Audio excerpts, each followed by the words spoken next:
जय श्री कृष्णा, जय श्रीमन नारायण। स्वागत है दोस्तों आप सभी का आपके चैनल जी जयसवाल यूट्यूब स्टोरी में। दोस्तों आज हम सुनेंगे श्रीमद् भागवत महापुराण कथा 7वें स्कंद का 9वां अध्याय।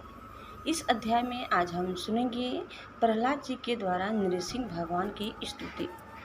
नारद जी कहते हैं, इस प्रकार ब्रह्मा, शंकर आदि सभी देवगण नृसिंह भगवान के क्रोधावेश को शांत न कर सके और न उनके पास जा सके।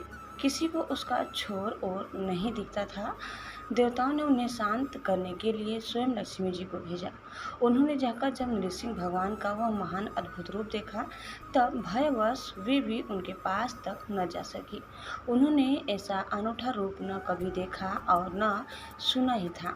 तब ब्रह्मा जी ने अपने पास ही खड़े प्रहलाद को यह कहकर भेजा कि बेटा, तुम्हारे पिता पर भी ही तो भगवान कुपित हुए थे।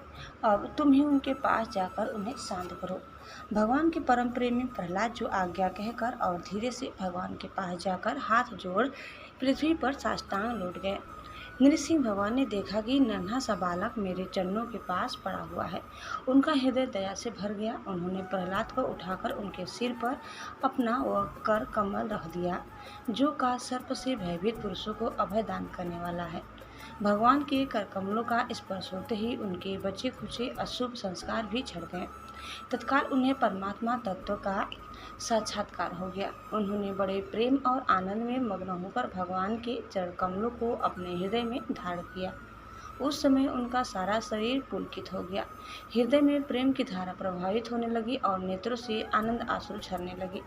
प्रहलाद जी भावपूर्ण हृदय और निर्विमेष नयनों से भगवान को देख रहे थे। भाव समाधि से स्वयं एकाग्र हुए मन के द्वारा होने भगवान के गुणों का चिंतन करते हुए प्रेम गद्य वाणी से स्तुति की। प्रहलाद जी ने कहा, ब्रह्मा आदि देवता, ऋषि मुनि और सिद्ध पुरुषों की बुद्धि निरंतर सत्वगुण में ही स्थित रहती है। फिर भी वे अपनी धारा प्रवाह स्तुति और अपने विविध गुणों से आपको अब तक भी संतुष्ट नहीं कर सके। फिर मैं तो घोर असुर जाति में उत्पन्न हुआ हूँ। क्या आप मुझसे संतुष्ट हो सकते हैं? मैं समझता हूँ कि धन, कुलीनता, रूप, तप, विद्या, ओज, तेज, प्रभाव, बल, पौरुष, बुद्धि और योग, ये सभी गुण परम पुरुष भगवान को संतुष्ट करने में समर्थ नहीं है। परंतु भक्ति से तो भगवान गजेंद्र पर भी संतुष्ट हो गए थे। मेरी समझ से इन 12 गुणों से युक्त ब्राह्मण भी यदि भगवान कमलनाथ के चरण कमलों से विमुख हो तो उससे वह चंडाल श्रेष्ठ है, जिसने अपने मन, वचन, कर्म, धन और प्राण भगवान के चरणों में समर्पित कर रखे हैं।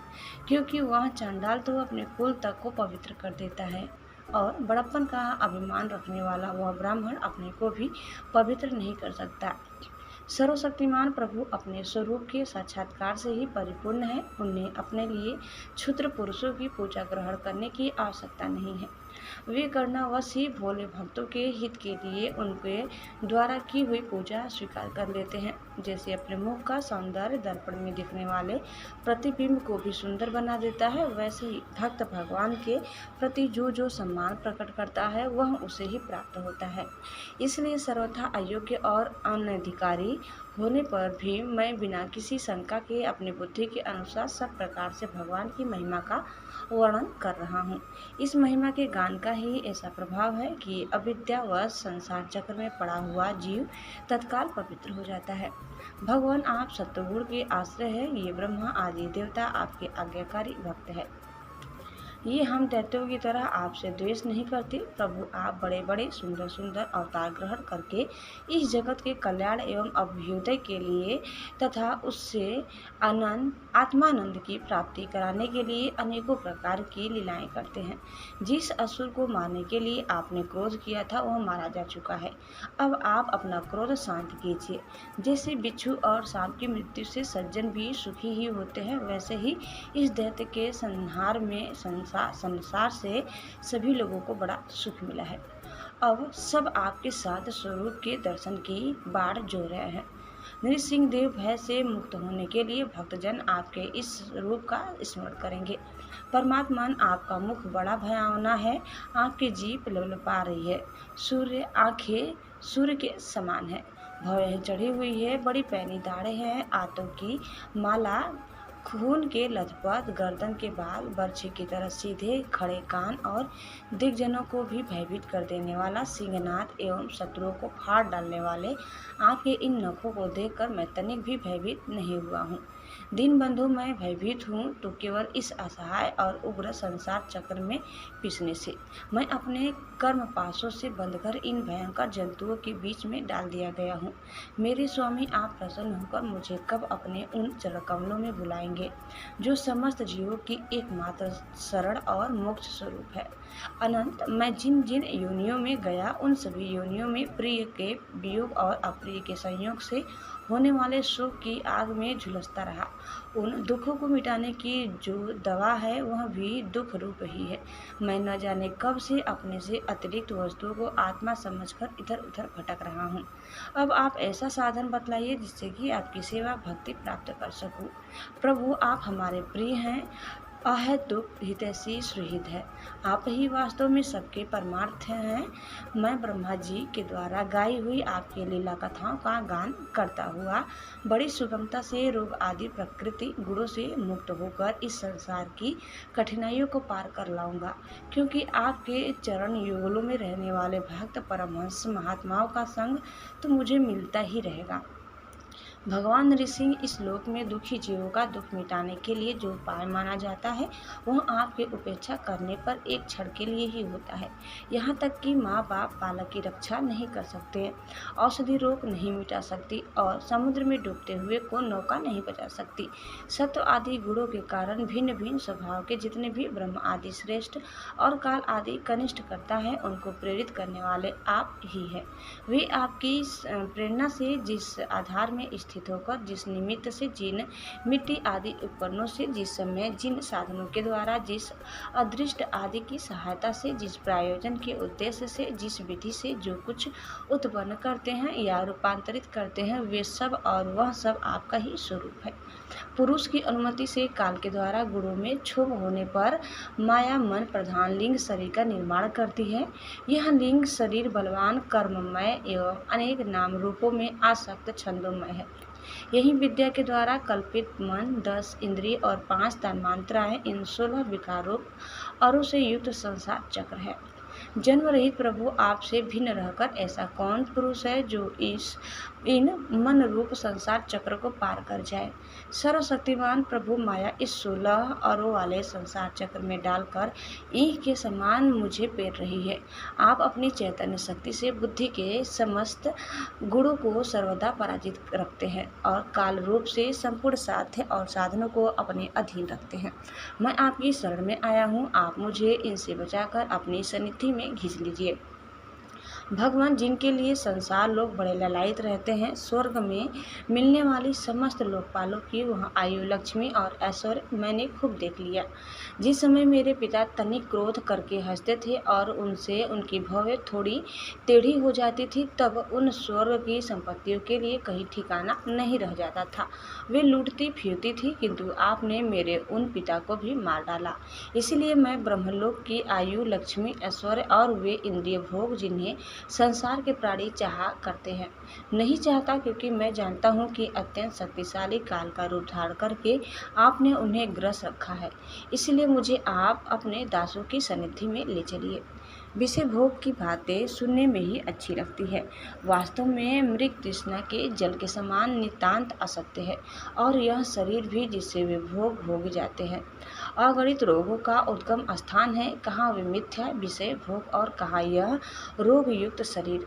इन दोनों की क्षण भंगुरता और असारता जानकर भी मनुष्य इनसे विरक्त नहीं होता। वह कठिनाई से प्राप्त होने वाले भोग के नन्हे नन्हे मधु बिंदुओं से अपनी कामना की आग बुझाने की चेष्टा करता है। प्रभु, कहाँ तो इस तमोगुणी असुर वंश में रजोगुण से उत्पन्न हुआ मैं और कहाँ आपकी अनंत कृपा।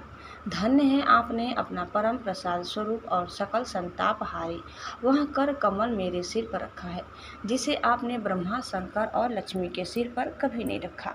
दूसरे संसारी जीवों के समान आप में छोटे बड़े का भेदभाव नहीं है, क्योंकि आप सबके आत्मा और अकारण प्रेमी हैं। फिर भी कल्प वृक्ष के समान आपका कृपा प्रसाद भी सेवन भजन से ही प्राप्त होता है। सेवा के अनुसार ही जीवों पर आपकी कृपा का उदय होता है, उसमें जातिगत उच्चता या नीचता कारण नहीं है। भगवान, यह संसार एक ऐसा अंधेरा कुआं है जिसमें काल रूप सर्प डसने के लिए सदा तैयार रहता है। विषय भोगों की इच्छा वाले पुरुष उसी में गिरे हुए हैं। मैं भी असंगतवश उसके पीछे उसी में गिरने जा रहा था, परंतु भगवान देवर्षि नारद ने मुझे अपनाकर बचा लिया। तब भला मैं आपके भक्तजनों की सेवा कैसे छोड़ सकता हूँ। अनंत जिस समय मेरे पिता ने अन्याय करने के लिए कमर कसकर हाथ में खड़ग ले लिया और वह कहने लगा कि यदि मेरे सिवा कोई और ईश्वर है तो तुझे बचा ले, मैं तेरा सिर काटता हूँ, उस समय आपने मेरे प्राणों की रक्षा की और मेरे पिता का वध किया। मैं समझता हूँ कि आपने अपने प्रेमी भक्त सनकादि ऋषियों का वचन सत्य करने के लिए ही वैसा किया था। भगवान, यह संपूर्ण जगत एकमात्र आप ही है, क्योंकि इसके आदि में आप ही कारण रूप से थे, अंत में आप ही अवधि के रूप में रहेंगे और बीच में इसकी प्रतीति के रूप में भी केवल आप ही हैं। आप अपनी माया से गुणों के परिणाम स्वरूप इस जगत की सृष्टि करके इसमें पहले से विद्यमान रहने पर भी प्रवेश की लीला करते हैं और उन गुणों से युक्त होकर अनेक मालूम पड़ रहे हैं। भगवान, यह जो कुछ कार्य कारण के रूप में प्रतीत हो रहा है वह सब आप ही है और इससे भिन्न भी आप ही है। अपने पराये का भेदभाव तो अर्थहीन शब्दों की माया है, क्योंकि जिससे जिसका जन्म, स्थिति, लय और प्रकाश होता है वह उसका स्वरूप ही होता है। जैसे बीज और वृक्ष कारण और कार्य की दृष्टि से भिन्न भिन्न है, तो भी गंध तन्मात्र की दृष्टि से दोनों एक ही हैं। भगवान, आप इस संपूर्ण विश्व को स्वयं ही अपने में समेटकर आत्मसुख का अनुभव करते हुए निष्क्रिय होकर प्रलयकालीन जल में शयन करते हैं। उस समय अपने स्वयं सिद्ध योग के द्वारा बाह्य दृष्टि को बंद कर आप अपने स्वरूप के प्रकाश में निद्रा को विलीन कर लेते हैं और तुरीय ब्रह्म पद में स्थित रहते हैं।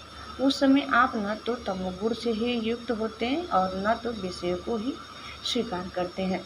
आप अपनी का शक्ति से प्रकृति के गुणों को प्रेरित करते हैं, इसीलिए यह ब्रह्मांड आपका ही शरीर है। पहले यह आप में ही लीन था। जब प्रलयकालीन जल के भीतर से शैया पर शयन करने वाले आपने योग निद्रा की समाधि त्याग दी, तब वट के बीज से विशाल वृक्ष के समान आपकी नाभि से ब्रह्मांड कमल उत्पन्न हुआ। उस पर सूक्ष्मदर्शी ब्रह्मा जी प्रकट हुए। जब उन्हें कमल के सिवा और कुछ भी दिखाई न पड़ा, तब अपने में बीज रूप से व्याप्त आपको वे न जान सके और आपको अपने से बाहर समझकर जल के भीतर घुसकर 100 वर्ष तक ढूंढते रहे, परंतु वहाँ उन्हें कुछ नहीं मिला। यह ठीक ही है, क्योंकि अंकुर उग जाने पर उसमें व्याप्त बीज को कोई बाहर अलग कैसे देख सकता है। ब्रह्मा को बड़ा आश्चर्य हुआ। वे हार कर कमल पर बैठ गए।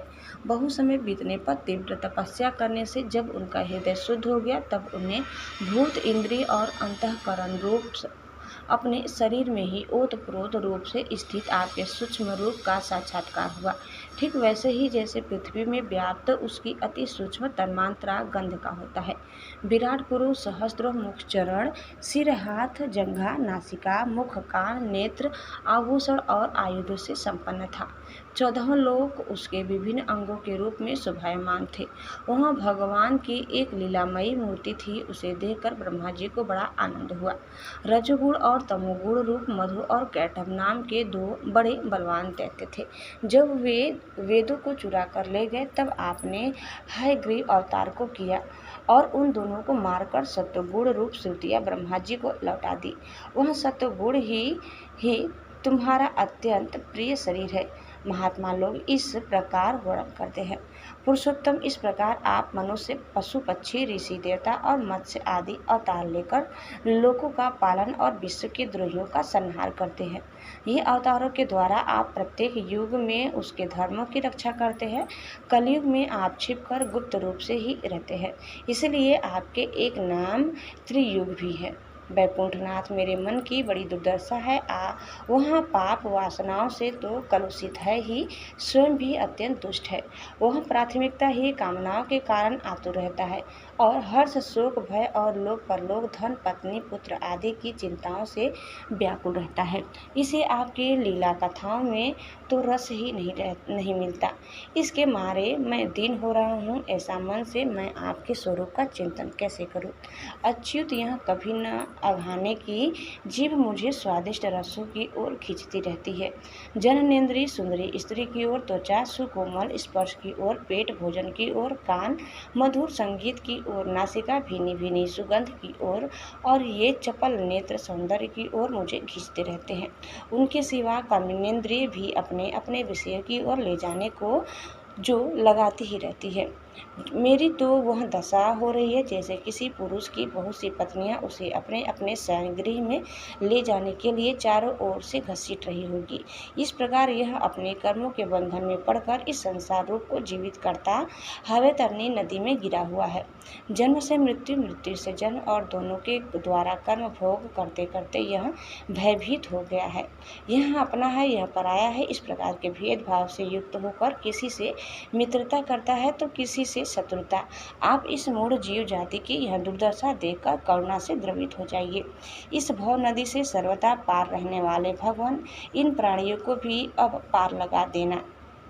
जादूगरो, अब जगत गुरु, आप इस सृष्टि की उत्पत्ति, स्थिति और पालन करने वाले हैं। ऐसी अवस्थाओं में इन जीवों को इस गर्व नदी के पार उतार देने में आपको क्या प्रयास है? दीन जनों के परम हितैषी प्रभु, भूले भटके मूढ़ ही महान पुरुषों के विशेष अनुग्रह के पात्र होते हैं। हमें उसकी कोई आवश्यकता नहीं है, क्योंकि हम आपके लोगों की सेवा में लगे रहते हैं। इसलिए पार जाने की हमें कभी ठंड नहीं रहती। परमात्मन, इस गर्व वैतरणी से पार उतरना दूसरों के लिए अवश्य ही कठिन है, लेकिन मुझे तो तनिक भी भय नहीं है, क्योंकि मेरा चित्त इस वैतरणी में नहीं, आपकी उन लीलाओं के गान में मग्न रहता है जो स्वर्गीय आश्रम को भी प्रबल करने वाली परमामृत रूप है। मैं उन मूढ़ प्राणियों के लिए शोक कर रहा हूँ जो आपके गुणगान के विमुख रहकर इंद्रियों के विषयों का मायायम झूठा सुख प्राप्त करने के लिए आपने सिर पर सभी संसार का भार ढोते रहते हैं।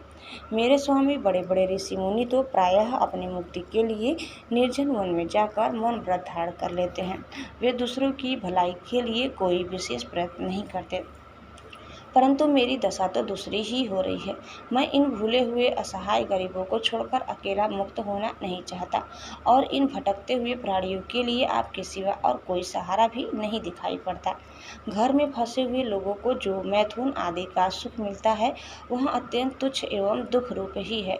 जैसे कि दोनों हाथों से खुजला रहा हो तो उस खुजली से पहले उसे कुछ थोड़ा सा सुख मालूम पड़ता है, परंतु पीछे से दुख ही दुख होता है। किंतु ये भूले हुए अज्ञानी मनुष्य बहुत दुख भोगने पर भी इन विषयों से अघाते नहीं। जिसके इसके विपरीत धीर पुरुष जैसे खुजलाहट को सह लेते हैं, वैसे ही काम आदि वेगों को भी सह लेते हैं। सहने से ही उनका नाश होता है। पुरुषोत्तम मोक्ष के 10 साधन प्रसिद्ध हैं: मौन, ब्रह्मचर्य, शस्त्र श्रवण, तपस्या, स्वाध्याय, स्वधर्म पालन, युक्तियों से शास्त्रों की व्याख्या, एकांत सेवन, जप और समाधि। परंतु जिनकी इंद्रियां वश में नहीं है, उनके लिए ये सब जीविका के साधन व्यापार मात्र रह जाते हैं। और दंभियों के लिए तो जब तक उनकी पोल खुलती नहीं तभी तक ये जीवन निर्वाह के साधन रहते हैं, और भंडाफोड़ हो जाने पर वह भी नहीं। वेदों ने बीज और अंकुर के समान आपके 2 रूप बताए हैं, कार्य और कारण। वास्तव में आप प्रकृति रूप से रहित हैं, परंतु इन कार्य और कारण रूपों को छोड़कर आपके ज्ञान का कोई और साधन भी नहीं है। काष्ठ मंथन के द्वारा जिस प्रकार अग्नि प्रकट की जाती है, उसी प्रकार योगी जन भक्ति योग की साधना से आपको कार्य और कारण दोनों में ही ढूंढ निकालते हैं, क्योंकि वास्तव में ये दोनों आपसे पृथक नहीं हैं, आपके स्वरूप ही हैं। अनंत प्रभु वायु, अग्नि, पृथ्वी, आकाश, जल, पंच तन्मात्राएं, प्राण, इंद्रिय, मन, चित्त, अहंकार, संपूर्ण जगत एवं सगुण और निर्गुण सब कुछ केवल आप ही हैं। और तो क्या, मन और वाणी के द्वारा जो कुछ निरूपण किया गया है वह सब आपसे पृथक नहीं है। समग्र कीर्ति के आश्रय भगवान, ये सत्व आदि गुण और इन गुणों के परिणाम महतत्व आदि देवता, मनुष्य एवं मन आदि कोई भी आपका स्वरूप जानने में समर्थ नहीं है, क्योंकि ये सब आदि अनंत वाले हैं और आप अनादि एवं अनंत है। ऐसा विचार करके ज्ञानी जन शब्दों की माया से उपरत हो जाते हैं। परम पूज्य आपकी सेवा के 6 अंग है: नमस्कार, स्तुति, समस्त कर्मों का समर्पण, सेवा पूजा, चरण कमलों का चिंतन और लीला कथा का श्रवण।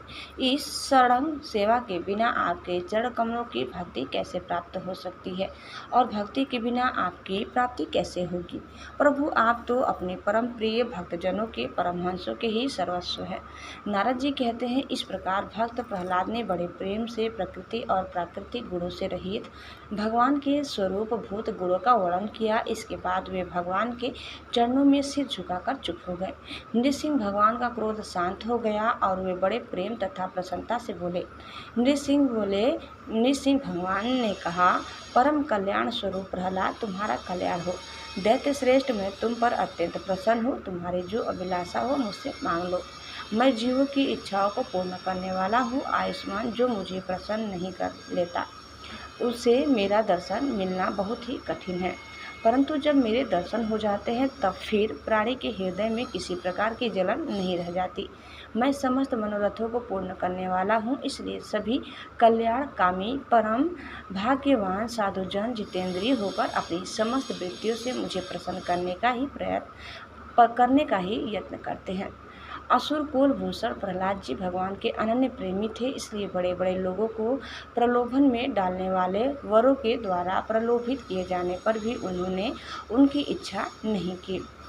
दोस्तों, इस प्रकार कथा समाप्त होता है। उम्मीद करते हैं कि आपको हमारी आज की यह कथा जरूर पसंद आई होगी। कैसी लगी कमेंट करके बताइए। चैनल में नए हैं तो प्लीज़ लाइक, शेयर और सब्सक्राइब करना न भूलें। धन्यवाद। जय श्री कृष्णा, जय श्री मन्नारायण, जय श्री नृसिंह। एक बार प्रेम से बोलिए, श्री बांके बिहारी लाल की जय।